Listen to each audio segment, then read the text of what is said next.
ఈ కొత్త పార్టీ ఎలా ఉండబోతుంది? ఆ పార్టీ స్వరూప స్వభావాలు ఎలా ఉంటాయి? ముఖ్యంగా ఒకటి స్పష్టంగా తెలంగాణ ప్రజలకు కూడా చెప్పదలుచుకున్నాం.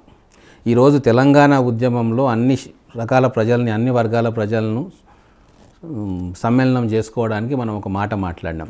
తెలంగాణ రాష్ట్రంలో బడుగు బలహీన వర్గాలకి అధికారం ఉంటుంది, ఒక దళితుడిని ముఖ్యమంత్రిగా కూర్చోబెట్టుకొని వాళ్ళ ద్వారానే పరిపాలన సాగించుకుంటామని చెప్పడం అనేది మనందరికీ తెలిసిన విషయమే. ఇదే ముఖ్యమంత్రి గారు దాని తెర మీదకి తీసుకొచ్చింది. ఈరోజు గత 50-60 సంవత్సరాలుగా ఏ వర్గాలకైతే అధికారం దూరంగా ఉందో ఇప్పుడు కూడా అదే పరిస్థితి ఉంది. ఈరోజు సామర్థ్యాన్ని బట్టి పదవులు వస్తాయన్నది ఎంత వాస్తవమో, మెజారిటీ సెక్షన్స్ను అధికారంలో దూరం ఉంచితే మరి కొత్త రాష్ట్రం తెచ్చుకొని ఉపయోగం ఏముంది?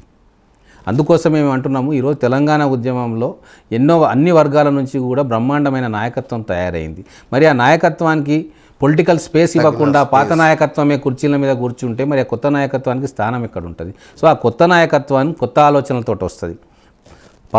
పాత నీరు పోయి కొత్త నీరు రావడం ఎంత సహజమో, పాత నాయకత్వం పోయి కొత్త నాయకత్వం రావడం కూడా అంతే సహజం. అప్పుడే సమాజం అనేది నిరంతరంగా అభివృద్ధి దిశలో ప్రయాణం సాగిస్తుంది. కోదండరామ్ గారు, గద్దర్, ఎన్నారెడ్డి ఇలాంటి వాళ్ళు, చెరుకు సుధాకర్ గారి నేతృత్వంలో ఆయన అధ్యక్షతన ఉండబోతుందనేట్టుగా మాకు తెలిసింది. ఎవరెవరు ఉంటారు ఈ పార్టీలో?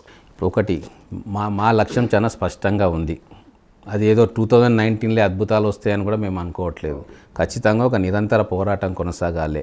కొత్త రాజకీయ శక్తులకు ఇక్కడ వేదిక నిర్మాణం చేసుకోవాలా. పాత పార్టీలు ఉన్నాయి, కాంగ్రెస్, టీడీపీ, టీఆర్ఎస్ ఇవన్నీ ఉన్నా వాటికి భిన్నంగా ఒక రాజకీయ పార్టీ కావాలి. ధన ప్రభావము, కుల ప్రభావం లేని పార్టీలను మనం నిర్మాణం చేసుకోవాలి. కేవలం టాలెంట్ ఆధారంగా ఇక్కడ సీట్లు ఇవ్వాలి. యువకులకు అవకాశాలు కల్పించాలి.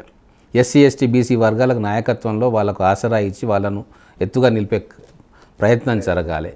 ఇవన్నీ ఆశయాలతోటి ఇంకో కొత్త పీపుల్స్ ఎజెండాతోటి మేము కొత్త పార్టీ రూపకల్పన చేయబోతూ ఉన్నాం. ఖచ్చితంగా ఈరోజు తెలంగాణ ఉద్యమ సామాజిక శక్తులను పునరేకీకరణ చేసి ఒక ప్లాట్ఫామ్ క్రియేట్ చేయాలనేది మా తపన.